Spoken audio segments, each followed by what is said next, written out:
Lost in the rain, a veteran Navy SEAL and his German Shepherd K9 followed a light in the Maine woods. They only needed shelter for one night. But inside the lonely cabin was an elderly woman about to lose her home. Someone wanted her land, her cabin, and the truth buried forever. Then the K9 sensed something hidden beneath the old floorboards. One stormy night became a fight to save her last home. Tell us where you're watching from, and please like and subscribe to Veteran and Dog. Rain came down over northern Maine like a gray curtain lowered by tired hands. It swept across the pine ridges, silvered the birch trunks, and darkened the red maple leaves until the forest looked freshly painted and half forgotten. The mountain road bent through the trees in a narrow ribbon of mud, vanishing every few yards beneath fog and rainwater. Torrin Hayes drove with both hands on the wheel of an old dark pickup that had seen better roads and kinder weather. He was 43 years old, a former Navy SEAL with broad shoulders, a solid body shaped by years of special forces training, and the quiet stillness of a man who had learned not to waste movement. His angular face carried a clear jawline, sharp cheekbones, a straight nose, and light stubble that made him look older when he was tired.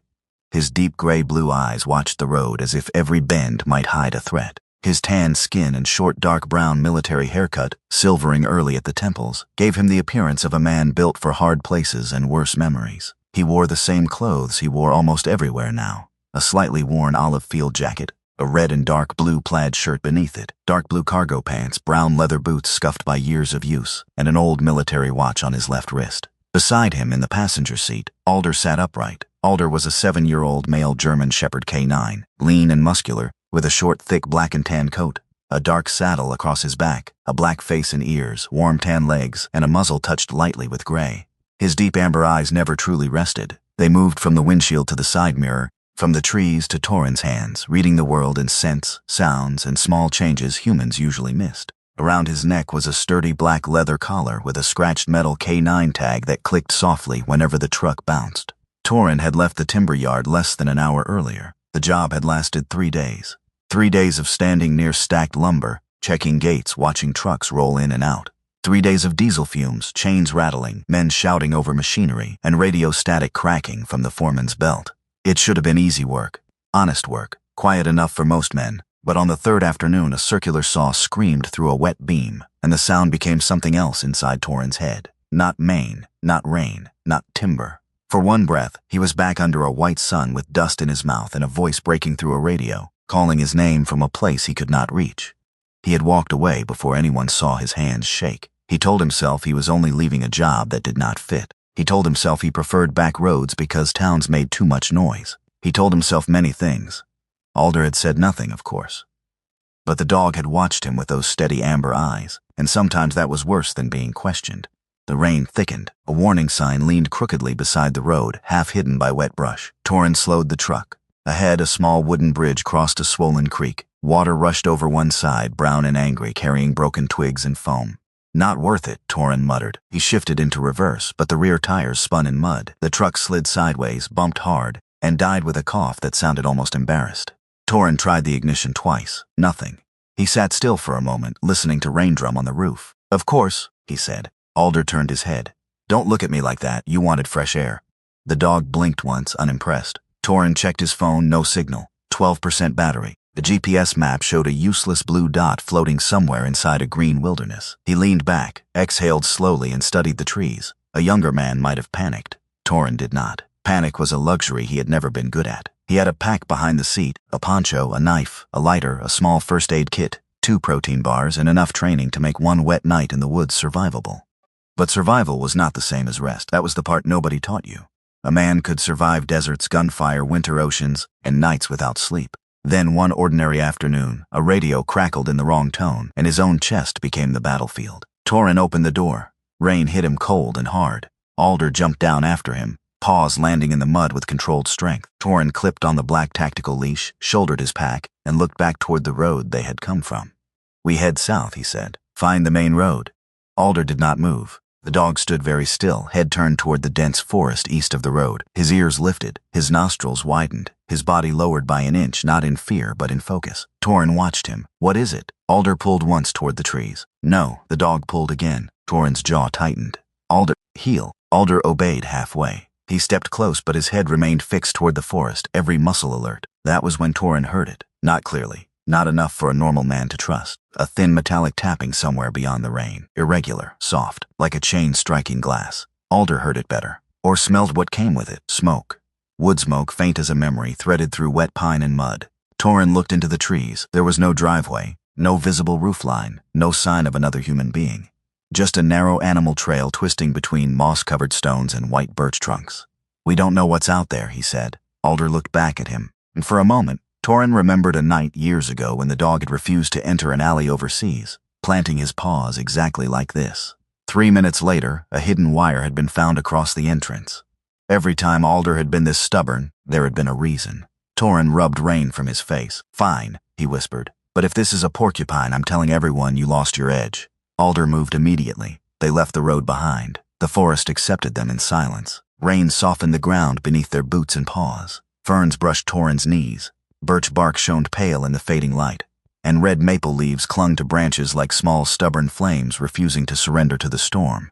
It should have felt dark. Somehow it did not. The forest seemed wide and solemn, like an old cathedral built by roots and weather. Even the rain had a rhythm to it, steady as breath. Torin followed Alder up a low rise, across a shallow runoff stream, and between two leaning pines. The dog moved with purpose, stopping now and then to listen, then pressing forward. The metallic tapping grew clearer, so did the smell of smoke. Then, through the rain and mist, Torin saw a warm golden light. It glowed between the trees, small but steady, like a candle cupped in two hands. A cabin stood on the hillside.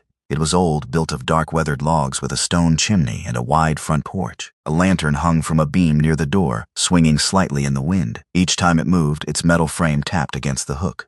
A half-fallen wooden sign stood near the path, its carved letters softened by age. Lantern Hollow. Torin stopped at the edge of the clearing. He did not like approaching homes uninvited. Homes meant questions. Questions meant stories. Stories meant the kind of pity people gave when they did not know what else to offer. He looked at the porch. "We wait there until the rain lets up. That's all." Alder ignored the plan. The German shepherd walked straight up the steps, water dripping from his coat, and sat before the front door with the posture of a sentry reporting for duty. Torin stared at him. "You've got to be kidding." Alder did not turn around. Before Torin could reach the porch, the lantern above the door swung hard, though the wind had suddenly gone still. Its light flashed across Alder's wet face, and the old K9 tag on the dog's collar gave one clear metallic click. Inside the cabin, something answered. Not a voice, not a footstep, a soft thump like a memory shifting behind a wall. Alder lowered his head and gave a quiet whine, the kind he had made only twice before in his life. Once beside a wounded soldier, and once beside a grave Torin had not wanted to visit. For the first time that evening, Torin felt something colder than rain move across his shoulders. Then the cabin door opened. An elderly woman stood in the warm light. Mara Whitlock was 71, small and slender, with a straightness in her posture that age had bent but not broken.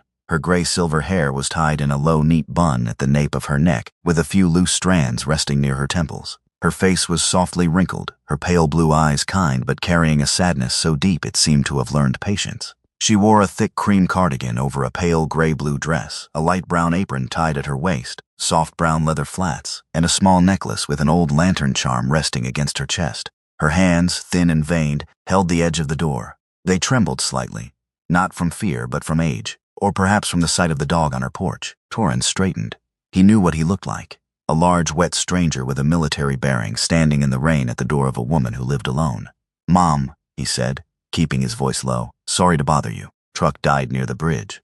I was wondering if my dog and I could sit on your porch until the rain eases up." Mara looked at him for only a second. Then her eyes returned to Alder. The dog did not bark. He simply held her gaze, calm and watchful, rain running along the dark fur of his muzzle. Mara's expression changed, not surprise exactly, not fear, recognition maybe, but not of Alder himself, of something he carried. "It has been a long time," she said softly, "since I saw a working dog stand guard on this porch." Torin felt his grip tighten on the leash. "He won't cause trouble. I can see that. I don't have money for a room. I didn't ask. I'll leave as soon as the weather breaks." Mara opened the door wider. Warmth rolled out, carrying the smell of cedarwood, bread, and herbal tea. "No one waits out a mountain storm on the porch of Lantern Hollow," she said. "Not a man, not a dog. Come inside." Torin hesitated. Alder did not. He stood, stepped across the threshold, and entered as if he had been invited long before the door opened. Torin had followed dogs into worse places. He stepped inside. The cabin was small but deeply alive. A stone fireplace filled the room with amber light. Books lined one wall. A kettle sat on an iron stove. Old quilts hung over the backs of chairs. Everything bore the marks of use and care. Polished wood, mended fabric, a cracked mug placed beside a reading chair. Torin noticed exits first. Front door, back hall, kitchen window. Habit, not choice. Mara noticed him noticing. "You can sit where you see the door," she said, not unkindly. That almost made him smile. Almost. Alder crossed the room and lay down before the fireplace. His body softened in a way Torin had not seen in weeks. The dog rested his head on his paws, eyes half closing, as though the fire had spoken a language only he understood. Mara brought towels. Torin accepted one with a stiff nod. "Thank you. You're welcome." She moved slowly but with purpose, the way nurses did even after retirement, as if every room still contained someone who might need tending. She placed a bowl of water near Alder, then set a kettle on the stove. "Tea?" she asked. Torin nearly refused. He was good at refusing. Food, help, comfort, kindness. Refusal kept the account clean.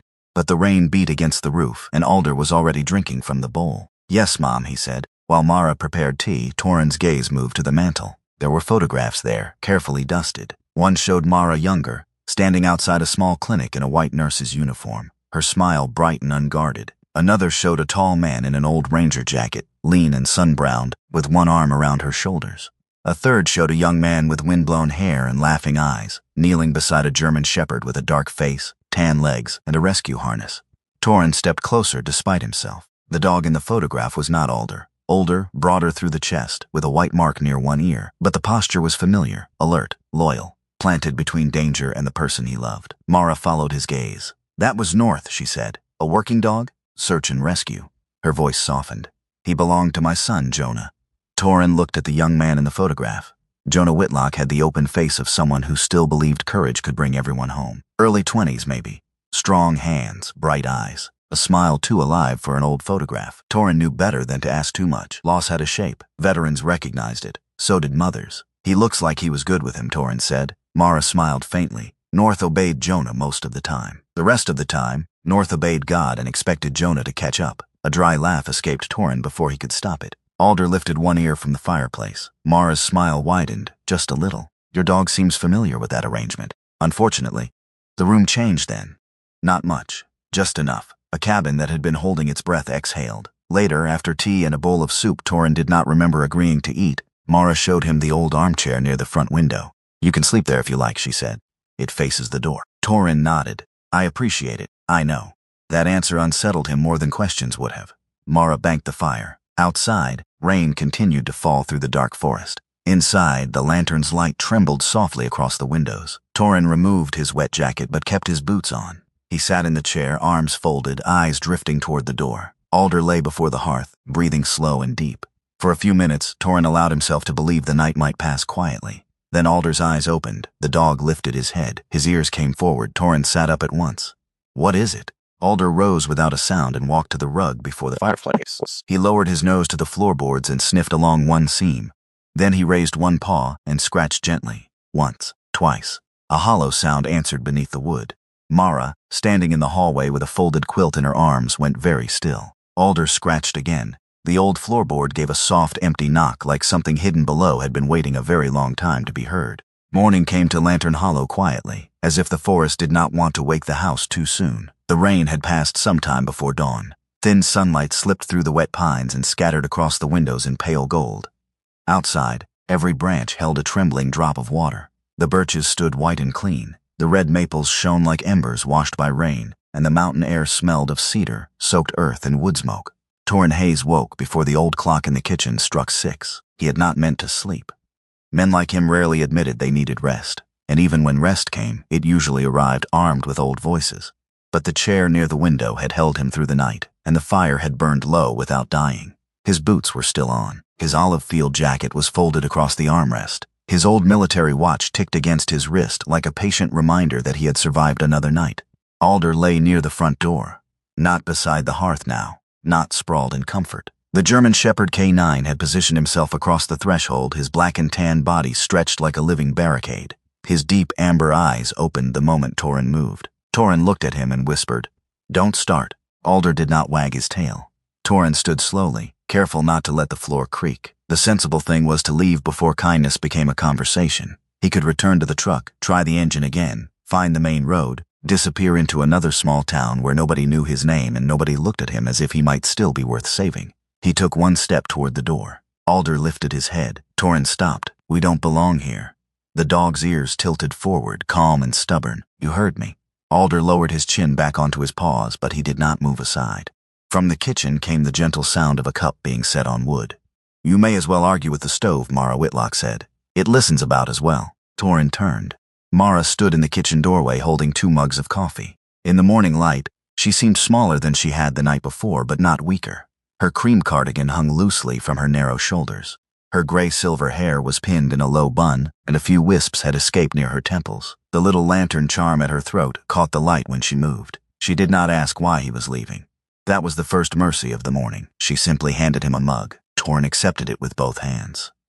"Thank you, Mom." "Mara," she said. He hesitated. She raised one eyebrow. "Torrin," he answered. "I know, you told me last night." "I did?" "You were half asleep and very formal." It was almost impressive. A dry smile touched the corner of his mouth before he could stop it. "Sorry. Don't be."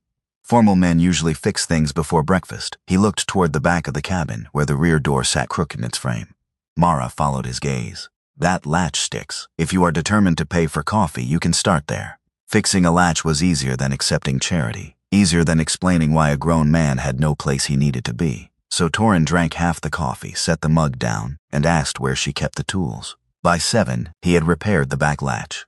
By 8, he had tightened a loose hinge, cleared wet leaves from the porch steps, and found a leak beginning near the roofline where the old tin flashing had pulled away. Lantern Hollow was not falling apart exactly. It was simply aging faster than Mara's hands could keep up. The porch rail had a soft wobble. The fence behind the herb garden leaned toward the woods.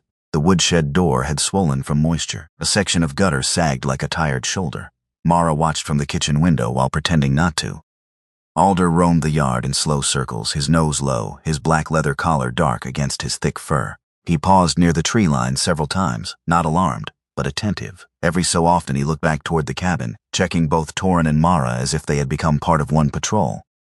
"You don't have to do all this," Mara called from the porch. Torrin tightened a screw in the railing. "I know." That was not an answer. It was the one I had. She folded her arms. "You always this difficult?" "No, Mom. Sometimes I'm asleep."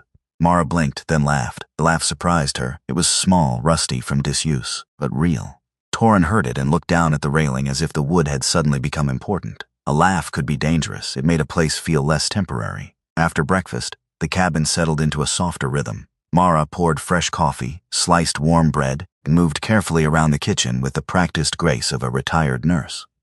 She never rushed, but nothing she did was wasted. Torrin noticed the slight tremor in her right hand when she lifted the kettle. He noticed how she hid pain in her fingers by folding them inside her apron. Alder noticed, too. The dog stood and walked to her side when she winced near the stove. He did not jump or nudge. He simply stood close, a steady warmth against her leg. Mara looked down at him. For one breath, her face changed so completely that Torrin felt he had stepped into a room where grief had been waiting in a chair. "You remind me of someone," she whispered. Alder's tail moved once. Torrin said nothing. Later, Mara led him to the old photographs on the mantel. She did not touch them at first. Her eyes rested on the picture of Jonah and the rescue dog North, both caught in a summer moment beside a river that looked too gentle to have ever taken anything from anyone. "Jonah was 26 when he died," she said. "He had his father's shoulders and my stubbornness. Dangerous combination." Torrin studied the photograph. Jonah Whitlock had wind-tossed brown hair, a lean rescuer's build, and a grin that seemed too bright for a frame holding a dead man's memory. North sat beside him in a faded rescue harness, broad-chested, dark-faced, alert even in stillness. "He worked search and rescue?" Torrin asked. "Volunteer, paid in sandwiches, bad weather, and people's gratitude." Mara's smile trembled. "He said gratitude tasted better than money if you were hungry enough. What happened?" Mara looked toward the window where sunlight glittered on wet pine needles. "Spring flood. A family got trapped near Ravencut. Jonah and North found them before the county team did. He got 3 people across a rope line." She paused. The bank gave way before he could cross. Torrin felt the old pressure in his chest, the familiar weight of a decision made in seconds and carried for years. "And North?" "Came home alone with a strip of Jonah's jacket in his teeth." Mara's voice thinned, but did not break. "After that, I told myself I could not bear another dog in this house." Alder sat at her feet, watching her with impossible patience. Mara reached down, slowly, and rested her fingers on his head. The moment Mara touched Alder, the old lantern charm on her necklace slipped free from her cardigan and swung once against the wood of the table. Alder froze. Not in fear, in recognition. He lifted his muzzle toward the charm, then turned his head toward the fireplace with the quiet certainty of a dog following an old scent through time. Mara's hand tightened slightly in his fur. "My son used to wear that charm on rescue calls," she said, barely above a whisper. "He said every lost person needed to see a light coming." Torin looked from the necklace to Alder, and for reasons he could not explain, the cabin suddenly felt less like a shelter from rain, and more like a place that had been waiting for a sound only the dog could hear. They did not speak for several minutes after that. The silence was not empty. It carried Jonah's name, North's memory, and Torin's own dead, though he had not offered them to the room. At last, Torin turned his attention to the place in the floor near the hearth. "I should check that board," he said. Mara's face tightened. "You don't have to." "No, but something's under there. You sound certain." Torin glanced at Alder. "He is." Alder stood nearby, calm now, nose lowered toward the seam in the floorboards. Torin took a small pry bar from the toolbox and knelt. He worked slowly, careful not to damage the old wood. Mara stood near the table with both hands wrapped around her coffee mug. When the board lifted, a smell rose from beneath it. Dust, old pine, metal, and dry leather. Torin reached into the narrow space between the joists and pulled out a rectangular tin box wrapped in dark oilcloth. The box was aged but intact. Its corners were rusted. On the lid, someone had etched the shape of a lantern, simple and steady. Mara covered her mouth with one hand. "I have lived in this house for 15 years, she said. "I never knew." Torin placed the box on the table and stepped back. "It's yours." Mara sat slowly. Her hands trembled as she untied the oilcloth and opened the lid. Inside lay a leather journal, several yellowed envelopes tied with blue thread, old black and white photographs, a brass rescue whistle, and a worn metal tag stamped with one word, North. Alder sniffed once, then sat down. Mara picked up the tag as if it were a bone from a saint. "My lord," she whispered. "Jonah thought this was lost." Torin watched her grief move through her face, not like a storm this time, but like sunlight finding a locked room. Beneath the tag was a journal. The name written inside the cover belonged to Clara Whitlock. Mara explained that Clara was her great-grandmother, a tall, stern mountain woman with dark hair, strong hands, and a will that could outlast winter. In an old photograph tucked between the pages, Clara stood beside the half-built cabin in a long dark dress and work boots, her jaw set, her eyes fierce. She looked like the kind of woman who would argue with a blizzard and expected to apologize. Mara began reading. The words were neat, careful, and faded. Lantern Hollow was raised after the winter storm of 1929, not for pride, not for property, but for mercy. Let this house never become a locked box for one family's sorrow. Let it be a lamp for the traveler, the widow, the soldier, the frightened child of God who thinks no road leads home. Mara stopped. Torin looked toward the windows. The wet forest shone beyond the glass, bright and green and washed clean. But his mind had gone somewhere else, toward a voice on a radio, toward a man he had not reached, toward the terrible arithmetic of saving some and losing one. Mara unfolded the letters. They read for most of the afternoon. There was a miner who had wandered from camp during a whiteout and been found half frozen beside the creek. A nurse who had collapsed on the porch after caring for influenza patients for 6 days without rest. A World War II veteran who could not bring himself to enter his own hometown and slept instead by Clara's fire until morning. A widow traveling with her brother's address, sewn into her coat lining because she was afraid of forgetting it. Every story began with fear. Every story turned on a door opening. At some point, Mara stopped wiping her eyes. At some point, Torin stopped pretending the words had not reached him. He had spent years believing that survival was a debt, that because he lived, he owed the dead a punishment paid in distance, silence, and loneliness. But this house had been built by people who believed the opposite. It said the living owed the lost not endless guilt, but continued mercy. Alder rested near the hearth with North's old tag on the table above him, as if standing watch over 2 generations of loyalty. Near evening, a truck engine rattled up the road. Mara stiffened. Torin moved instinctively toward the window. An elderly man climbed from a weathered pickup outside, carrying a folded envelope in one hand. He was lean but sturdy, about 76, with a sun-weathered face, deep wrinkles around his eyes, sharp brown eyes beneath a gray knit cap, and short white stubble along his jaw. His old moss-brown ranger jacket was darkened at the shoulders from damp air.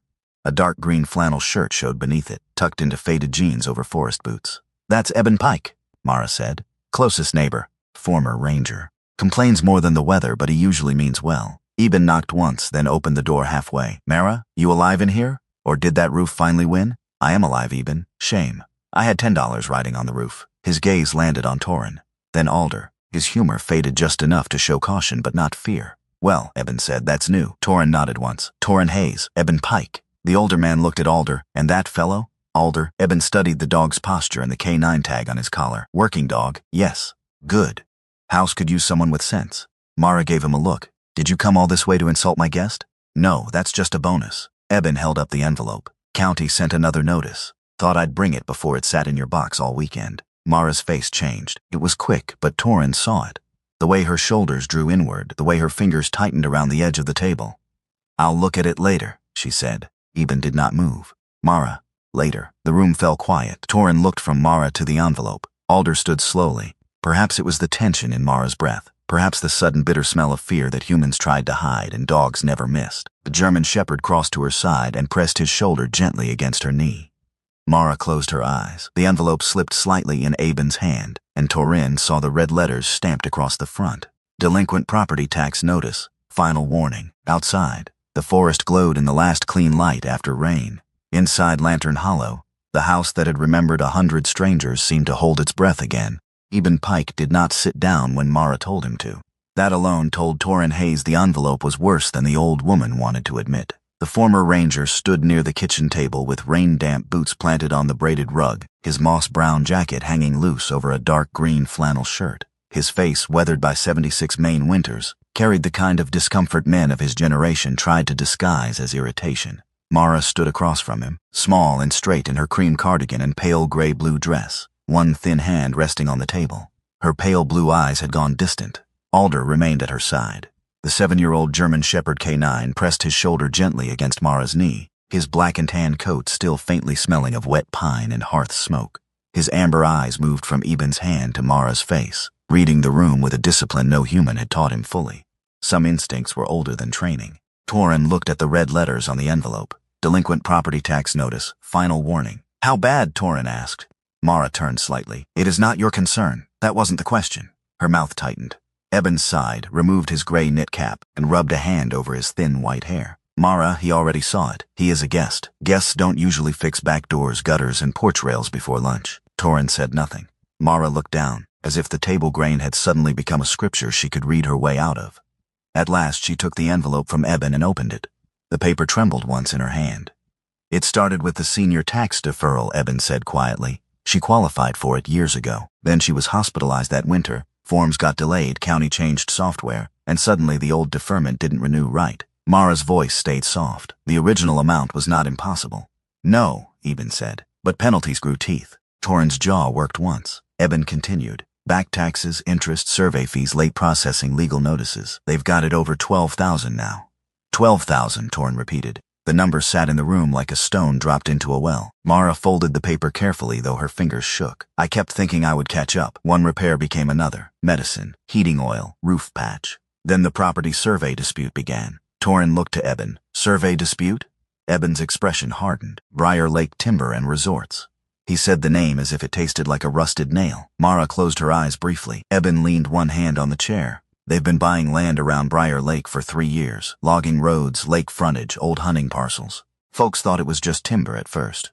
Then came talk of cabins, spa lodges, luxury trails, all that polished nonsense people build when they think a mountain is only pretty if it makes money. Torin glanced toward the windows. Outside, the forest after rain glowed fresh and green, innocent of paperwork. This cabin blocks something, he said. Eben looked at him with new interest. You catch on quick. Men with money don't chase old houses unless the dirt matters.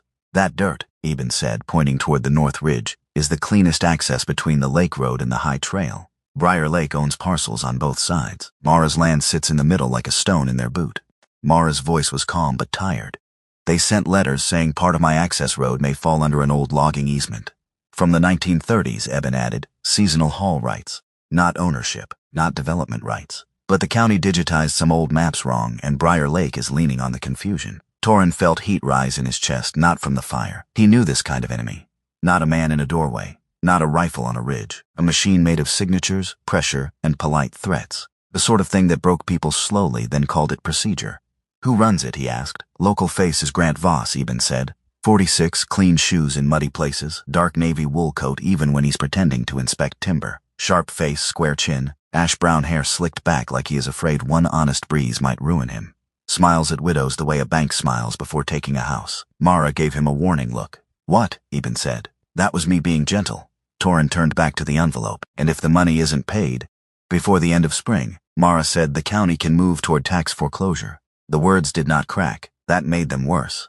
Torin wanted to say what soldiers always wanted to say when helplessness entered a room. Give me a target. Give me a plan. Give me a door to kick down. But Mara looked at him as if she already knew.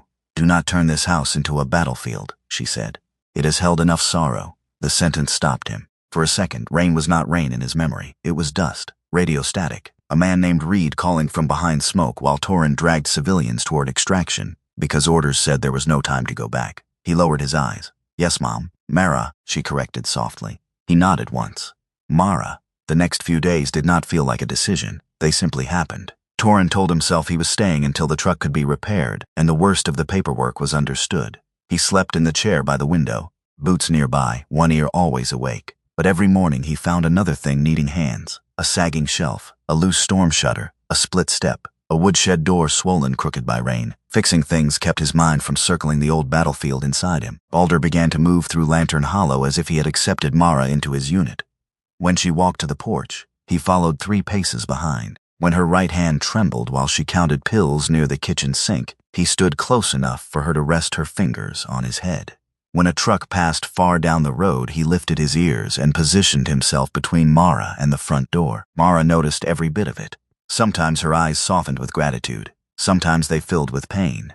Once, when Alder lay near her rocking chair, she whispered, "North used to do that when Jonah came home too tired to speak." Torin pretended not to hear. The house grew warmer in small, dangerous ways. On the 4th afternoon, Mara led Torin to the old workshop behind the cabin. The building leaned slightly, silvered by years of weather, with moss gathered along the roofline. Inside, dust floated through shafts of sunlight. Old tools hung on pegboards. Wood shavings slept in corners. The air smelled of cedar, varnish, and time. Mara's late husband had left behind shelves of handmade pieces, birdhouses with tiny carved shutters, mailboxes shaped like miniature cabins, picture frames inlaid with maple leaves, small wooden crosses polished smooth, a child-sized rocking chair, lantern stands, even a carved model of Lantern Hollow, complete with a tiny porch light. Torin lifted one birdhouse. The joints were clean. The carving was careful. "These are good," he said. "They were Daniel's," Mara replied. Her husband, Daniel Whitlock, appeared in one framed photograph on the workbench. A tall, broad-handed man with a sun-browned face, kind hazel eyes, and a thick gray beard. He wore a faded work shirt and had the easy smile of a man who trusted wood more than words. He used to say, Mara continued, "Every broken board is just waiting to become something kinder." Torin looked around the workshop. "Why didn't you sell them?" Mara laughed softly, without much belief in it. Who would buy old things from an old cabin at the end of a wet road? "People buy stories all the time," Torin said. "They just don't always know that's what they're buying." She studied him. He shrugged. "You have a laptop?" "A very slow one." "That's still a yes." When Torin began arranging the wooden pieces for photographs, Alder walked past the shelves and stopped at the smallest object in the room. It was a plain birdhouse, unfinished, pushed behind a stack of scrapboards. The dog lowered his nose and nudged it forward. Mara winced still. Torin picked it up carefully. On the bottom, burned into the wood in Daniel's neat hand, were 4 words. "For the next light." Mara pressed her fingers to her mouth. "That was the last one he started," she whispered. "After Jonah died, Daniel never finished it." Torin looked at the little house, its roof incomplete, its doorway open and waiting. For reasons he could not explain, it felt less like an object to sell and more like a question. That evening, Torin used Mara's old laptop at the kitchen table while the fire crackled and rain began tapping again on the roof. The internet connection crawled. Twice the page froze. Once Torin muttered something under his breath that made Mara raise an eyebrow. "I thought Navy men were patient," she said. "We are, with bullets." She smiled despite herself. He uploaded photographs of the handmade pieces, then wrote a short description. Handmade pieces from Lantern Hollow, a century-old cabin in northern Maine that once sheltered travelers through storms. Every purchase helps keep the light on.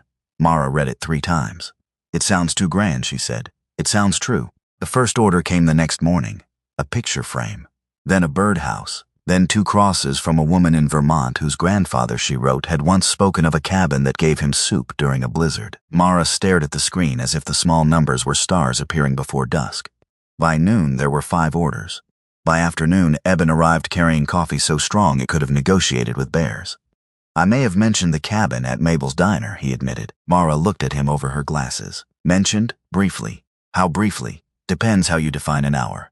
Mabel's diner sat in town near the post office, a low white building with red trim and windows that fogged whenever soup was on. Its owner, Mabel Crowley, was a round-faced woman in her 60s with silver curls, flower on her sleeves, and a heart that fed people first and asked questions later. If Eben had told the story there, half the county would know by supper. 2 days later, a car pulled up the muddy drive. The woman who stepped out moved quickly, holding a notebook under her denim jacket to protect it from drizzle. She was 34, petite and alert, with warm brown observant eyes and a friendly smile sharpened by a reporter's habit of noticing what others missed. Her chestnut brown hair fell to her shoulders in soft waves, half tied back for work. She wore a dark blue denim jacket with thin fleece lining, a cream turtleneck, light brown khaki pants, brown ankle boots, and a leather crossbody bag carrying a pen, small recorder, and folded newspaper. "Lena Hartwell," she said at the door. "Mara, you probably don't remember me." Mara studied her face. Lena's smile softened. "My mother was Annie Hartwell. Our car got stuck on Briar Road in the blizzard of '98. You kept her fever down all night while my dad walked for help." Mara's eyes widened. "Little Lena? Not so little now." Mara opened the door and pulled her into an embrace. Torrin stood back, uncomfortable with the sudden tenderness, while Alder sniffed Lena's boots, approved whatever story the mud told him, and sat down. Lena had not come to make Mara an object of pity. She said so clearly over coffee. She wanted to write about Lantern Hollow as a piece of living history, a refuge the town had nearly forgotten. "People remember places when someone gives them language," Lena said. "This place deserves to be remembered before men in clean coats rename it something like Briar Ridge Luxury Escape." Eben snorted. "Told you. Clean coats are dangerous." Lena interviewed Mara gently. She photographed the old letters, the handmade pieces, the lantern, the porch, the forest road. She asked Torrin only 2 questions and accepted his short answers without prying. For that alone, he almost liked her. By evening, the cabin felt charged with a strange, fragile hope. Mara packed the first orders with tissue paper and handwritten thank-you notes. Torrin repaired the workshop door. Alder lay on the porch, watching the road as fog gathered between the trees. Night settled cold and wet. The lantern outside burned steady. Then Alder rose, no growl at first, just a shift in weight. Torrin, inside near the fireplace, looked up. Alder's ears locked forward. A second later, the dog barked. Sharp, deep, not warning the wind. Torrin grabbed his jacket and moved to the door. Alder, the German shepherd, was already down the steps, body low, heading toward the roadside sign. Torrin followed into the rain. The yellow light from the porch reached only so far, but it was enough. The wooden sign that read Lantern Hollow had been torn from one post and cracked across the middle. Beyond it, the fence near the old access road had been cut clean through. Fresh tire tracks pressed dark arcs into the mud. Alder stood beside them, rain shining on his black and tan coat, a low growl rolling in his chest. Torrin crouched and touched the edge of one track. The mud was still soft. Whoever had come to Lantern Hollow had not been gone long. Morning revealed what darkness had tried to hide. The rain had stopped, leaving Lantern Hollow washed in pale sunlight, but the damage near the road looked ugly against the clean forest. The wooden sign lay split in the mud. One post leaned like a broken bone. The fence near the old access trail had been cut with something sharp, not snapped by weather or deer. Torrin Hayes crouched beside the tire tracks. At 43, the former Navy SEAL still moved with the controlled patience of a man trained to read disturbed ground, broken branches, and the silence after violence. His olive field jacket was damp at the shoulders, his dark blue cargo pants stained with mud at the knees, and his deep gray blue eyes narrowed as he studied the earth. Alder stood beside him, black and tan coat gleaming in the morning light. The 7-year-old German Shepherd K9 lowered his nose to the tire marks, then to a boot print near the cut fence. His ears angled forward. His body stayed calm, but his focus sharpened. 2 men, Torrin said. Eben Pike, the old former ranger, leaned on the fence post and squinted. His gray knit cap sat low on his white hair, and his weathered face looked carved from irritation. "You can tell that from mud?" Torrin pointed. "Different tread depth. One heavier. One turned his left foot outward. They weren't here to rob her." "No," Eben muttered. "They were here to make the place look abandoned." Mara Whitlock stood a few steps behind them, wrapped in her cream cardigan, one hand at the lantern charm on her necklace. Her pale blue eyes moved from the broken sign to the cut fence. She did not cry. Somehow that made her sadness worse. "They wanted people driving by to think nobody cares for it anymore," Torrin said. Eben's mouth tightened. "Or to help a county inspector think the place is unsafe." Alder moved suddenly toward the edge of the trees. He did not bark. He followed a scent, slow and deliberate, through wet grass and fern. Torrin let the leash slide longer and followed. The dog stopped near a mossy stone, half buried beneath roots. Eben's expression changed. "Well, I'll be hanged." Torrin looked at him. "That stone?" Eben said, stepping closer. "My father showed me one like it when I was a boy. Boundary marker. Whitlock land." Mara frowned. "I thought the old markers were farther north." "Some were, some weren't." Eben knelt with a grunt and brushed away moss. Beneath the green was a faint carved W. Torin looked back toward the cut fence. They were cutting near the boundary, near the part Briar Lake claims got swallowed by that old logging easement, Eben said. If enough of these markers still stand, the county map may be wrong. Alder sniffed the stone once, then looked at Torin as if the forest had offered the first honest witness.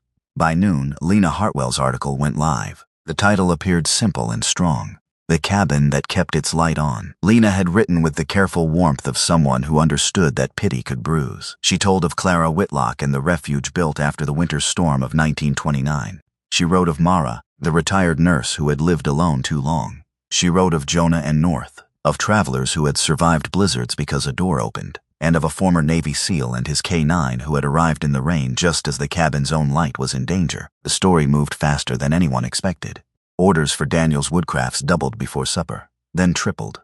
Mara sat at the kitchen table with a stack of brown paper, twine, and handwritten notes, her thin hands moving slowly but steadily. Every time an order printed, she looked at it as if someone had mailed her a small proof that the world had not forgotten. Letters came too. An elderly man from Bangor wrote that his grandfather had once slept beside the Lantern Hollow fire in 1958 after his truck slid into a ditch. A retired nurse sent $50, and a note saying Mara had cared for her sister without charging a dime. A Vietnam veteran mailed an old unit patch and wrote, "I did not sleep for 3 years until I slept under that roof." Torin read that one twice. Then he folded it carefully and said nothing. Hope, however, had a way of attracting teeth.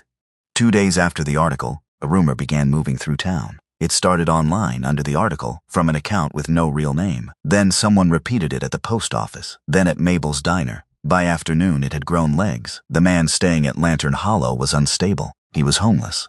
He was using a lonely old woman. Maybe he wanted the cabin for himself. Torin heard it from Lena, who arrived with her face tight and her notebook clenched in one hand. "It is coordinated," she said. "Same phrasing, same accusations. Someone wants the town looking at you instead of Briar Lake." Eben spat into the mud outside the porch. Grant Voss smiles with clean teeth and hires dirty hands. Mara's eyes flashed. "Eben, what?" Still gentle. Torin stood near the woodshed, silent. The rumor should not have mattered. He had survived worse names from better men. But this one entered through an old wound. Years earlier, after the mission that killed Reed, Torin had been questioned for hours, every choice measured, every second replayed. Why did he move civilians first? Why did he not return? Why did one man die while others lived? He had been cleared. The paper had said his decision saved 5 lives. His heart had never signed that report. Now, hearing strangers suggest he was dangerous to Mara, something inside him stepped backward. That Saturday, the church held a small craft sale and fundraiser in its fellowship hall.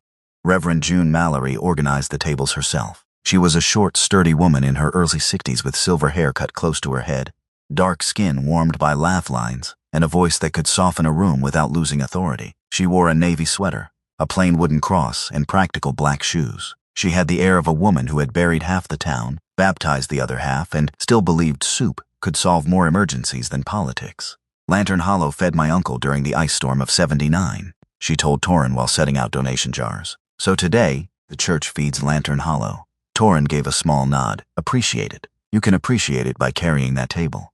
"Yes, Mom," Mara smiled at that. People came in waves. Some bought birdhouses and crosses. Some brought cash in envelopes. Some came only to look at the photographs Lena had printed from the old letters. The room smelled of coffee, baked beans, pine boards, and winter coats drying near the heaters. Alder lay beneath Mara's table, calm but watchful. Then a young man entered and stopped just inside the door. Micah Bell was 29, though exhaustion made him look both younger and older. He stood about 5'9", slim, with slightly slumped shoulders and a pale face marked by sleepless nights. His brown eyes sat hollow beneath uneven dark blonde hair that looked as if he had cut it himself and regretted nothing because regret required energy. A faded gray hoodie showed beneath an old moss-green military jacket. His dark jeans were frayed at the knees, his black boots worn thin, and a faded canvas backpack hung from one shoulder like something he never dared put down. He looked at the tables, the people, the exits. Torin recognized the scan immediately. Combat medic, maybe. Or someone who had learned where doors were because his body no longer trusted walls. Alder lifted his head. Micah bought nothing at first. He stood near the coffee urn, hands shaking slightly around a paper cup. Reverend June spoke to him kindly, and he answered with a quick nod. Too quick. Too controlled. Then the microphone near the front gave a burst of static. A small sound. A harmless sound. Micah's face emptied. Alder stood before anyone else noticed. The dog did not bark. He walked straight through the crowded fellowship hall, past tables and chairs and people calling his name, toward the young man who had begun backing toward the side door. Micah's breathing grew sharp. The microphone crackled again. Alder reached him and pressed his body sideways against Micah's knees, grounding him with warm weight and steady breath. Micah looked down at the dog, and his face crumpled with a grief so sudden that even the room seemed to lower its voice. Torin saw it then. Not a stranger losing control, but a younger version of himself standing at the edge of a cliff no one else could see. Micah pushed through the side door. Alder followed. So did Torin. He found them behind the church near a row of trash bins and leafless lilac bushes. Micah crouched with one hand against the brick wall, trying to breathe quietly, as if even panic had to be polite. Alder lay down between him and Torin, head on his paws, breathing slow and deep. Torin did not ask what happened. He sat on the cold ground a few feet away. For several minutes, the only sounds were traffic on the distant road, wind moving through bare branches, and Micah fighting his way back into his own body. At last, Micah whispered, "I'm sorry." Torin looked ahead. "For what? Making a scene?" "You didn't. I did." Torin shook his head. A microphone made a noise. "Your body remembered something it survived." "That is not a scene." Micah swallowed hard. "I was a medic," he said after a while. "Convoy outside Mosul. Radio went bad before the blast. Static first. Always static first." Torin's chest tightened. He did not say he understood. That phrase was too often stolen by people who did not. Instead, he said, "You eat today?" Micah gave a broken laugh. "That's your medical advice?" "No, that's step one." Alder's tail moved once. When they returned inside, nobody stared. Reverend June simply handed Micah a bowl of stew as if he had stepped out to check the weather. Mara placed a chair beside her table. Lena quietly turned the microphone off. Torin watched it all and understood something he had not expected. Sometimes saving a man did not mean dragging him from gunfire. Sometimes it meant sitting beside him in the cold until shame got tired and left first. That night, back at Lantern Hollow, the rumor returned to Torin like a bad taste. Mara was asleep. Eben had gone home. Lena's article was still spreading, and so were the lies beneath it. Torin packed in silence. 2 shirts, a field knife, spare socks, old papers, nothing that looked like a life. He told himself leaving was protection. If he vanished, Briar Lake could not use him against Mara. If the town stopped whispering about the damaged veteran at her cabin, maybe the story would become clean again. He reached for his jacket. Alder entered the room carrying something in his mouth. The side door key. The dog dropped it at Torin's boots, then lay down in front of the door. "Alder," Torin said quietly. The dog did not move. "Alder, move." Still nothing. Behind them, a floorboard creaked. Mara stood in the hallway wrapped in a shawl, her gray-silver hair loose around her face. She looked at the packed bag, then at the key, then at Alder. "I wondered how long fear would let you stay," she said. Torin looked away. "This is hurting you." "No, leaving would. They are using me. They are using your pain. There is a difference." He had no answer for that. Mara walked slowly to the table and sat down.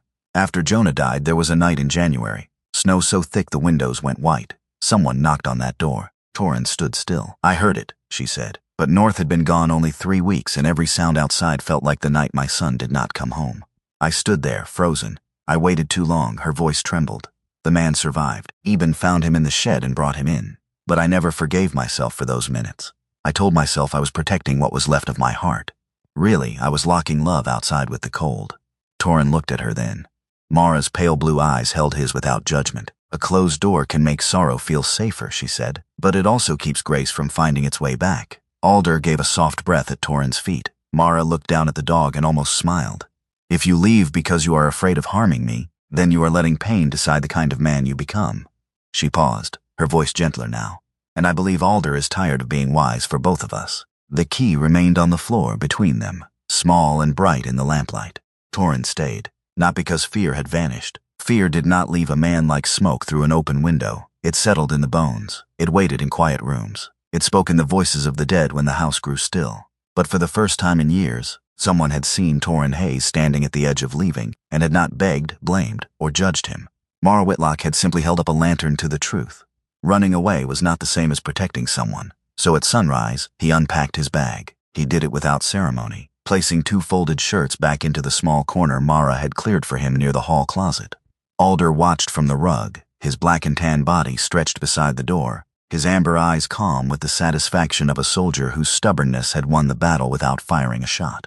"You look proud of yourself," Torin muttered. Alder thumped his tail once. In the kitchen, Mara wrote thank you notes at the old table. Her cream cardigan hung softly from her narrow shoulders, and the lantern charm at her throat rested against her blouse. Her thin hands trembled when she folded each letter. but her handwriting remained careful and elegant. $5, she said, holding up one envelope. From a woman in Millinocket, she wrote that it was all she could spare. Torin poured coffee. That matters, Mara smiled. A small gift is still a candle if it is given at the right hour. By mid-morning, Lena Hartwell arrived with a box of copied records balanced on her hip. The young journalist looked more determined than rested. Her chestnut brown hair was half-tied, her denim jacket damp from mist, and her warm brown eyes carried the bright exhaustion of someone who had spent too many hours in old newspapers and not enough in bed. I found 3 articles, from the 1940s, Lena said. 2 blizzards, 1 missing logger, all mentioning Lantern Hollow. Also a church ledger from 1953 listing the Whitlocks as emergency shelter volunteers. Eben Pike came in behind her, carrying a rolled map and a paper bag of biscuits from Mabel's diner. The old ranger's gray cap sat crooked on his head, and his weathered face wore its usual expression of mild complaint. Mabel says if you all don't eat, she'll come up here herself, he announced. Nobody wants that. Woman can shame a bear off a salmon. They spread the records across the table. Newspaper clippings, old photographs, church notes, ranger reports, survey copies. The cabin seemed to fill with voices from decades past. There were names in faded ink, families who had come through snow, men who had broken axles on mountain roads, nurses, loggers, soldiers, widows, children. People who had entered Lantern Hollow as strangers and left with warmth inside them. Still, memory was not law. That was what Caleb Rusk told them when they visited his small office above the old pharmacy in town. Caleb was 68, tall and thin, with a straight-backed posture that made even retirement look formal. His long face was sharp at the chin, his gray eyes cool behind thin-framed glasses resting low on his nose. His silver-gray hair was combed neatly to one side, thinning at the temples but carefully kept. He wore a charcoal gray wool coat over an ivory shirt and dark brown sweater vest, gray dress pants, and polished black leather shoes that looked too disciplined for a dusty office. He listened without interrupting. That almost made him intimidating. When Lena finished explaining, Caleb removed his glasses and rubbed the bridge of his nose. Old letters are moving, he said. They are not, by themselves, a defense against a land claim. Mara sat quietly across from him. Her face did not harden, but Torin saw the way disappointment lowered her shoulders. Caleb glanced at her and looked away too quickly. My answer is no, he said. Aben leaned forward. You haven't even looked at the easement. I know Briar Lake's attorneys. They have money and time. So do mosquitoes, Eben snapped. Doesn't make them right. Caleb's jaw tightened. Emotion will not win this. Mara stood slowly. No, but truth might. She did not mention his wife. She did not mention the long illness, the winter nights, the way Mara had sat beside Eleanor Rusk when everyone else had gone home. But Caleb remembered. It came into his face like a candle being lit behind a curtain. His late wife, Eleanor, had been a gentle woman with silver blonde hair, soft cheeks, and hands that loved embroidery even after sickness bent her fingers. Caleb had built walls around himself after losing her. Walls made of law books, schedules, and silence. He looked at Mara for a long moment. Then he reached for the rolled map. I will review the documents, he said. That is not the same as promising victory. Mara smiled faintly. I have learned not to insult small miracles. Caleb found the crack in Briar Lake's claim that afternoon. The logging easement from the 1930s allowed seasonal hauling across a narrow strip of land for a fixed period. It did not grant ownership. It did not permit development. It did not allow a company nearly a century later to redraw a mountain road because a computer map had swallowed history. The digitized county map appears to have copied from a 1974 secondary survey, Caleb said, tapping the paper. If we find the original Whitlock boundary map or enough physical markers, we can request a stay on foreclosure and challenge Briar Lake's interpretation. Eben's eyes sharpened. There are more stones. Then we find them, Torin said. The next morning, Torin, Eben, and Alder entered the woods north of the cabin. Sunlight fell clean through the wet branches. Blue jays flashed between the pines like scraps of sky. Alder moved ahead on the black tactical leash, nose low, body steady. He was not searching for miracles. He was reading the ground. Damp moss disturbed by old stone, human scent near places recently walked, metal hidden beneath wet soil. Near an ancient maple, Alder stopped. The tree rose wide and red-barked, roots gripping the hill like old fingers. Alder sniffed the base, circled once, then pawed gently at a patch of earth where fallen leaves had gathered too neatly. Torin crouched. Something's here. Eben bent with a grunt. That maple. Daniel used to call it the old witness. Torin dug with a folding tool, careful and slow. 3 inches down, metal scraped. He cleared the soil and lifted out a narrow waterproof tube, rusted at one end but sealed. Mara was waiting on the porch when they returned. The moment she saw the tube, her face changed. Oh, she whispered. Daniel. Inside was a rolled copy of the original Whitlock boundary map, dry and intact. There were also survey notes in Daniel Whitlock's broad handwriting. Mara held the paper as if she were touching her husband's hand again. "He told me once," she said, voice trembling, "that he hid important things where the old maple still remembered the way home. I thought he was only being poetic." Caleb stared at the map for a long time after they brought it to him. Then, for the first time since they had met him, he smiled. "Poetry," he said, "is occasionally admissible." The proof gave them strength, but Briar Lake did not retreat. 2 county safety inspectors arrived the following week after an anonymous complaint. One was a tired man named Harris Doyle, heavy-set, balding, with kind eyes and a clipboard he seemed to dislike. The other was a younger woman, Priya Nair, with dark hair and a neat braid, a tan inspection coat, and a serious face that softened whenever she looked at Mara. They were fair. Not friendly, but fair. The porch rail needed reinforcement. 2 steps had to be replaced. The smoke detector system needed updating. The woodshed had to be cleared from the rear exit. Torrin accepted the list without argument. For 3 days, Lantern Hollow became a workshop of mercy. Micah Bell returned wearing his faded gray hoodie and old moss-green military jacket, still thin and nervous, but steadier when given tools and a task. He worked beside Torrin replacing boards, his hands careful and useful. Eben brought lumber in his pickup. Mabel sent blueberry pies and threatened anyone who forgot lunch. A broad-shouldered farmer named Amos Reed arrived with spare cedar planks. He had a red beard, sunburned cheeks, and the quiet generosity of a man who would rather lift heavy things than receive thanks. A retired Marine named Dale Harkins brought a toolbox older than Micah. Dale was 70, thick-necked, with a silver crew cut, dark skin, and a booming laugh that made the rafters seem sturdier. He had once spent a winter night at Lantern Hollow after his truck slid off the ridge road. "Didn't come to be sentimental," Dale said, handing Torrin a hammer. "Came because that old porch owes me a second cup of coffee." The work changed the cabin, not into something new, into something remembered. Fresh boards brightened the steps. The repaired sign stood straighter near the road. Sunlight poured through the trees while hammers rang, blue jays called, and laughter rose with sawdust. The fundraiser came that Saturday evening at the church. People filled the fellowship hall until Reverend June had to bring extra chairs from the choir room. Photographs lined the walls. Lena's articles sat on a table beside copies of Clara's journal pages. Daniel's woodcrafts sold faster than Mara could wrap them. One by one, people stood to speak. A teacher named Ruthie Caldwell, tall and thin with white hair pinned high, told how Mara had stayed after her shift to sit with Ruthie's husband until dawn. A mechanic remembered his father being pulled from a snowdrift and fed stew at Lantern Hollow. Dale Harkins held up his old Marine cap and said the first night he slept without a nightmare was beside the Whitlock fire. Then Micah stood. His hands shook. His voice did too. "I came here to buy a mailbox," he said, trying to smile. "I thought maybe if I had a mailbox, I'd eventually need a place to put it." A few people laughed softly.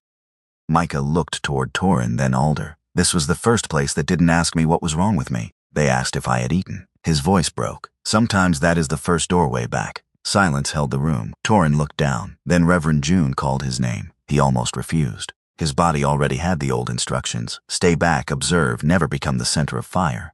But Alder was sitting beside Mara, his gray-touched muzzle lifted, his amber eyes steady. The dog looked like an old soldier guarding a queen. Torrin rose. He stood before the room in his worn olive jacket and scuffed boots, uncomfortable beneath every kind eye. "There are people," he said slowly, "who survive things and come home without knowing where to set their lives down." No one moved. Sometimes the world gets loud trying to fix them, but sometimes a door opens at the right time. A fire is lit. A dog refuses to move. Someone asks if they are hungry. He swallowed. That can do what noise cannot. Mara covered her mouth with one trembling hand. The fundraiser raised more than anyone expected, but not enough. Late that night, Caleb arrived at Lantern Hollow with the final count, the original map copies, and a letter from the county. His face told them before he spoke. "We have enough to strengthen the case," he said. "Enough to request review. Enough to slow them." Mara stood near the table, Alder pressed against her side. "But not enough to clear the balance," Torrin said. Caleb folded his glasses and set them down. "No, and Briar Lake has pushed for a final hearing." The fire cracked softly. "When?" Mara asked. Caleb looked at each of them in turn. 3 days.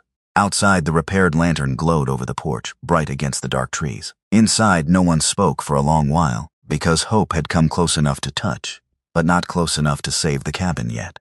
The morning before the hearing, Torrin Hayes found Mara Whitlock sitting beside the cold fireplace with Jonah's photograph in her lap. Outside, northern Maine was quiet in that strange way forests became quiet before weather changed.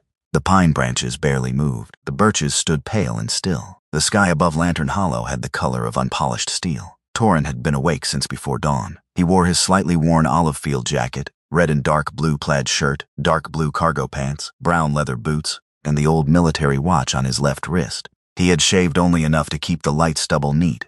His deep gray blue eyes looked rested to anyone who did not know him. Mara knew better. Alder lay near his boots, the 7-year-old German Shepherd K9, watching both humans with amber eyes that missed very little.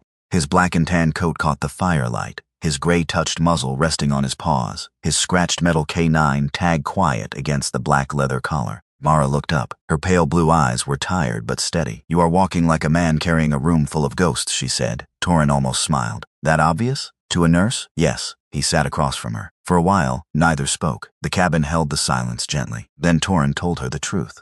Not the clean version. Not the kind men gave when they wanted sympathy without exposure. He told her about Reed, his closest friend in the teams. Reed had been broad-shouldered, loud, red-haired, and fearless in the reckless way only beloved fools could be. He told her about the final mission, about civilians trapped near a compound, about radio static, smoke, and a collapsing wall. "I had 5 civilians on my side," Torin said. "Reed was pinned 2 buildings over. Command said, extract the civilians. No time to go back." Mara listened without interrupting. "I made the call, got the civilians out." His jaw tightened. "Reed died before the second team reached him." Alder lifted his head. "I was cleared. They said I made the right decision." Torin looked at his hands. "But when someone says right decision, all I hear is Reed on the radio." Mara's eyes filled, but she did not look away. "That is why you try not to stay," she said softly. "If you never belong anywhere, no one can ask you to choose." The words entered him quietly, like a blade wrapped in cloth. Mara stood and crossed to the mantel. She removed Jonah's photograph from its frame, then slid her finger behind the backing. Something thin slipped free. A letter. "I found this after Daniel died," she said. "I read it once and hid it from myself." Torin looked at the paper but did not reach for it. Mara unfolded it. Her hands trembled. The letter was written in Jonah's hand, younger and more hurried than Clara's careful script. "Mom, if I do not come home from some foolish rescue one day, do not let that be the reason you stop opening the door. I know you. You will blame the river, the mountain, the storm, maybe even kindness itself. Please do not. If one day someone comes to Lantern Hollow with the eyes of a survivor and a working dog beside him, do not treat him like a burden. People who rescue others sometimes need rescuing too. They just rarely know how to ask." Mara lowered the letter. The fire popped softly, though no flame was burning high. Alder rose, walked to Torin, and placed his head on Torin's knee. Torin did not move away. For the first time in years, he let the weight stay. The town hall hearing began at 2. The room smelled of wet coats, paper, and old wood polish. Folding chairs filled quickly. Some people came for Mara. Some came because Lena Hartwell's article had reminded them of stories their grandparents once told. Some came because Briar Lake Timber and Resorts had promised jobs, paved roads, and money, and they wanted to hear which version of the future would win. At the front sat County Chairwoman Beatrice Hale, a woman in her late 50s with deep brown skin, silver-streaked black hair pulled into a tight bun, and reading glasses hanging from a chain. She had a calm, judicial face and the tired patience of someone who had spent years listening to people confuse volume with truth. Beside her were 2 county officials taking notes. Grant Voss sat at the opposite table. In person, he looked exactly as Eben had described. 46, lean, polished, with ash-brown hair slicked back and pale steel-gray eyes that measured the room without warming to it. His dark navy wool coat hung over the back of his chair. His white dress shirt looked untouched by weather. A metal watch gleamed at his wrist. Beside him sat Meredith Crane, Briar Lake's attorney. She was around 40, tall and narrow, with smooth black hair cut to her jawline, sharp cheekbones, and a precise mouth that rarely softened. Her charcoal suit was immaculate. She carried herself like a blade kept in a velvet case. Caleb Rusk represented Mara. The retired land attorney stood straight in his charcoal coat and dark sweater vest, his thin framed glasses low on his nose. His voice was dry, controlled, and sharper than anyone expected from an old man called out of retirement. Briar Lake began with maps. Meredith Crane spoke of development, access, safety, tax delinquency, economic opportunity. Grant Voss added a softer voice, saying the company respected history, but could not allow sentiment to block progress. He referred to Lantern Hollow as an aging private structure with limited practical value. When he said Mara's age made continued management uncertain, Torin felt his hands close into fists beneath the table. Alder, lying under Mara's chair, lifted his eyes to him. Torin breathed out slowly. Caleb rose. He placed the original boundary map copies before the county board. He explained the 1930s logging easement. He showed that it granted limited seasonal hauling rights for a period long expired. Not ownership, not resort access, not development authority. He compared the old survey with the digitized county map and pointed out the 1974 copying error. Then Lena Hartwell submitted archived articles, church ledgers, photographs, and witness statements. Eben Pike testified about the boundary stones. His voice was gruff but certain. "My father showed me those markers before Briar Lake's people were born," Eben said. "A computer can forget a mountain, stone does not," a few people murmured. Mara stood last. For a moment she looked impossibly small before the room. Cream cardigan, thin hands, pale blue eyes. A woman holding nearly a century of open doors against a table full of expensive paper. Her voice trembled. "Lantern Hollow is not valuable because it is old," she said. "It is valuable because people have survived there." Then she stopped. The room waited. Her hand shook so badly Torin thought she might sit down. He stood behind her and placed one hand gently on her shoulder. Alder remained beneath her chair, steady as a living promise. Mara looked down at the dog. Something passed through her face. North, Jonah, Daniel, all the names love had not managed to bury. She continued. "My family did not build that cabin to keep the world out. They built it so no one would face a storm alone. I am not asking this county for pity. I am asking you to look at the truth before you let someone call mercy useless." Silence followed. Chairwoman Hale recessed for 30 minutes. When she returned, her decision was measured but clear. The county would stay the foreclosure process pending full review of the boundary records. Briar Lake's activity near the disputed access corridor was to stop until the land office completed its examination. It was not victory, but it was light. That evening, Lantern Hollow filled with people after the hearing. Lena brought copies of the order. Eben brought coffee.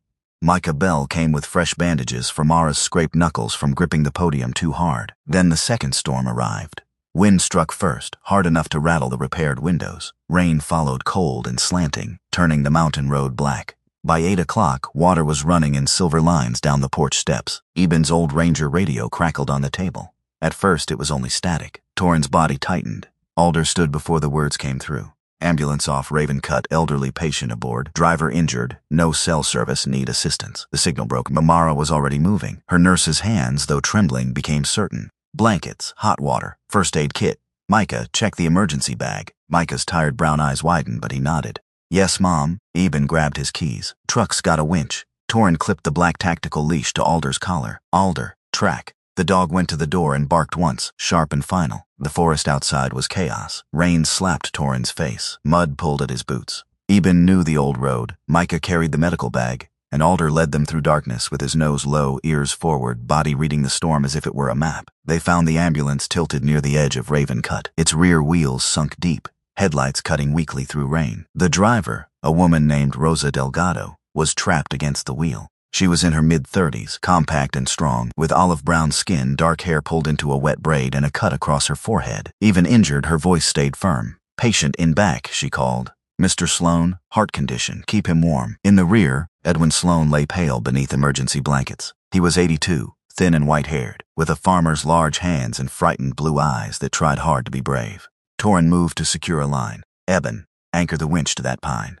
Micah, stay with the patient." The ground gave way under Torin's left boot. The world dropped. He slid hard down the muddy slope, catching a root with one hand. Rain filled his eyes. Above him, someone shouted his name. Then the radio static inside his skull returned, Reed's voice. "Torin, don't leave me." His body froze. Not from the cold, from memory. Alder came down the slope in a controlled scramble, claws digging into mud. The German shepherd pressed his chest against Torin's shoulder and barked again and again, deep and urgent, not at the storm but into Torin's face. Torin blinked.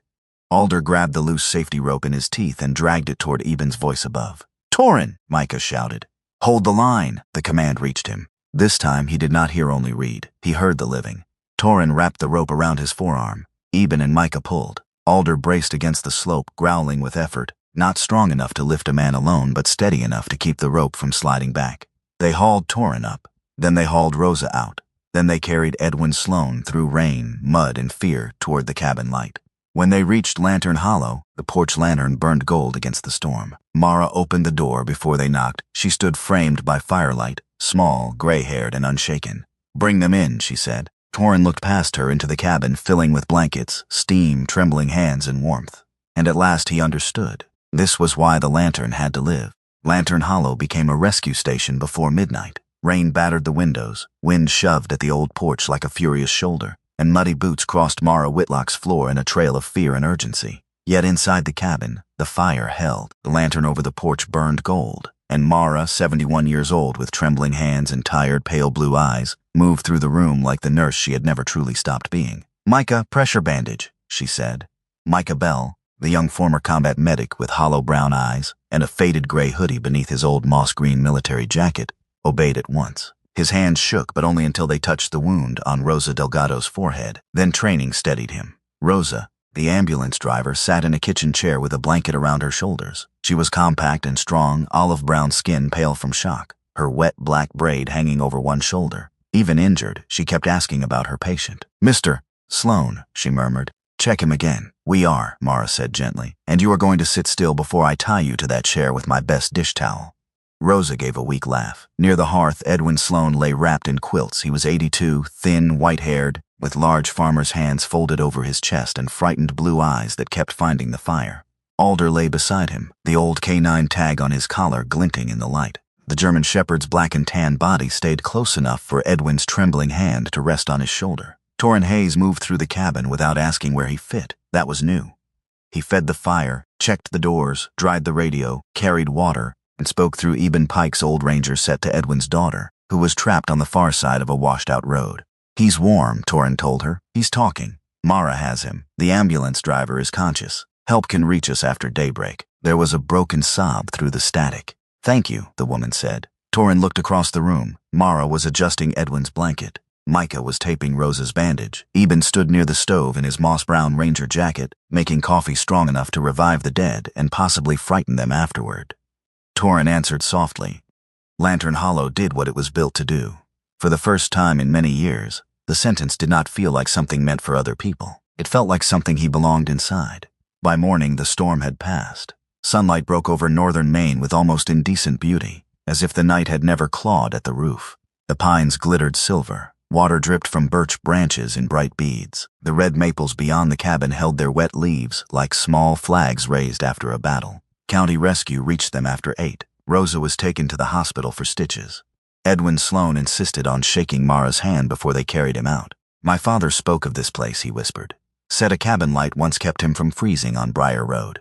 Mara's eyes softened. "Then your family has been here before?" Edwin looked toward Torrin, then Alder. "Seems some lights know when to wait." As the stretcher reached the porch, Alder suddenly stepped forward and placed one paw on the threshold. Everyone paused.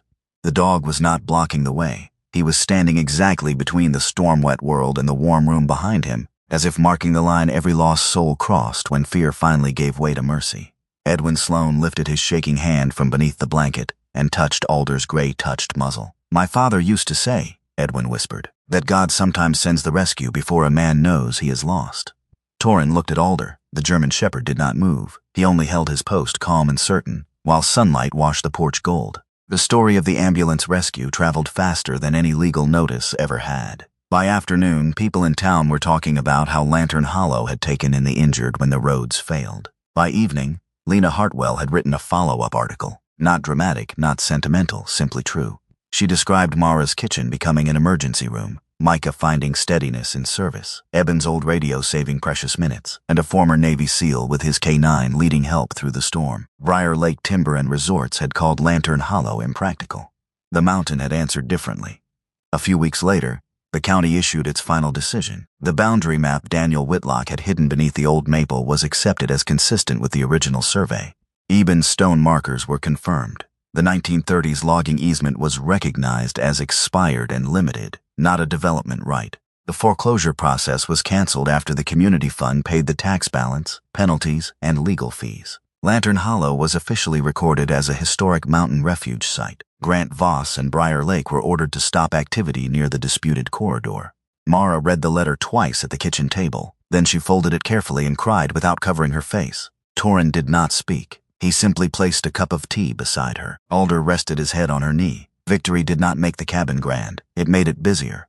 The sign by the road was rebuilt from cedar, carved by Dale Harkins and painted by 3 church ladies who argued about lettering for 40 minutes before admitting they all needed glasses. It read, Lantern Hollow Warm Fire. Warm Meal. Open Door. The porch rail was painted white. Flower boxes appeared beneath the windows, filled with red geraniums and mountain asters. The old workshop became half woodshop, half rescue supply room. Coils of rope hung beside shelves of blankets. First aid kits sat near boxes of canned soup. Daniel's tools were cleaned and returned to their hooks. Torin did not announce he was staying. He said he would help a few more weeks. Then he said spring repairs needed finishing. Then summer came and he was still there. He trained Alder and 2 local search dogs in the meadow behind the cabin. He taught volunteers how to read weather, pack emergency kits, splint a wrist, and stay calm when fear wanted to shout. He helped Micah find part-time work at the Maple Ridge Clinic, then drove him to a veterans support meeting without calling it support. Micah grew steadier, not all at once, but in small brave inches. Mara changed too. She sewed a torn patch on Torin's olive jacket without asking permission. He bought her arthritis medicine and left it by the kettle without mentioning it. She cleared a hook beside the door for his coat. He repaired Jonah's old rocking chair and left the scratches in the armrest because Mara said some marks were how Wood remembered love. A year passed. Lantern Hollow's 100th anniversary arrived under a sky so blue it looked newly made. Cars lined the mountain road. Families carried pies, bread, coffee, old photographs, and stories. Lena arranged Clara's letters beneath glass. Caleb Rusk, stiff and dignified in his charcoal coat, read the county's historic refuge certificate in a voice that broke only once. Eben brewed coffee so strong Reverend June declared it a spiritual test. Alder lay beneath the old maple, muzzle a little grayer, amber eyes still bright. When the crowd thinned and the sun lowered behind the pines, Mara found Torin on the porch. She held out a brass key. Torin looked at it. Mara, it is the front door. You already have one. So should you. He shook his head. I do not want to take something that isn't mine. Mara smiled, the kind of smile grief earns when it has finally made room for joy. It has been yours since the night Alder brought you here, she said. I only took a while to make the extra key. Torin stared at the small brass shape in her palm. He did not call her mother, not then. Some words were too sacred to force into a perfect moment. He simply accepted the key, bowed his head, and for the first time did not say he would leave. Years moved gently after that. Lantern Hollow remained a place of warm meals, wet boots, and second chances. Mara grew slower, but loneliness left her like a guest who had finally found the road out. Torin worked part-time with the Mountain Rescue Clinic and spent the rest of his days keeping the cabin ready. Alder aged with dignity, his muzzle silvering, his steps slower, but his instincts still sharp enough to make every volunteer obey him before Torin had to speak. Then, one rainy autumn night, 3 knocks sounded at the door. Alder rose first. Outside stood a young veteran in a soaked jacket, shivering under the porch light. He was thin, early 30s, with dark hair plastered to his forehead, anxious hazel eyes, and the guarded posture of a man who expected rejection before kindness had a chance to speak. I'm sorry, he said. My car broke down. Could I just stand on the porch until the rain slows? Torin looked at Mara. Mara nodded. Alder stood beside the door, old and watchful, like a soldier who had seen the circle close and begin again. Torin opened the door wider. No one waits out a mountain storm on the porch of Lantern Hollow, he said. Come inside. Later, after the young man slept beneath a quilt and the rain softened on the roof, Torin opened a new journal beside Clara Whitlock's old tin box. North's K9 tag hung on the wall beside Alder's spare collar. 2 brass keys rested on the wooden hook by the door. He wrote the first line carefully. Tonight, another soul came home. Outside, the porch lantern burned warmly through the rain, not because the cabin feared the dark, because somewhere beyond the pines, someone still believed they had been forgotten. And sometimes mercy did not arrive with thunder or shining wings. Sometimes it came on quiet paws, across wet wooden steps, leading a broken man to the door his heart had been searching for all along. Sometimes the miracle we pray for does not arrive with thunder in the sky or a voice from the clouds. Sometimes God sends it quietly through an open door, a warm fire, a faithful dog, or a stranger who chooses kindness when fear would be easier. Torin came to Lantern Hollow believing he was only escaping a storm, but God had already prepared that little cabin, that lonely woman, and that loyal German shepherd for something far greater. He did not just find shelter that night. He found purpose. He found healing. He found a home. And maybe that is true for many of us too. In everyday life we may pass people who are carrying storms we cannot see. A neighbor who feels forgotten.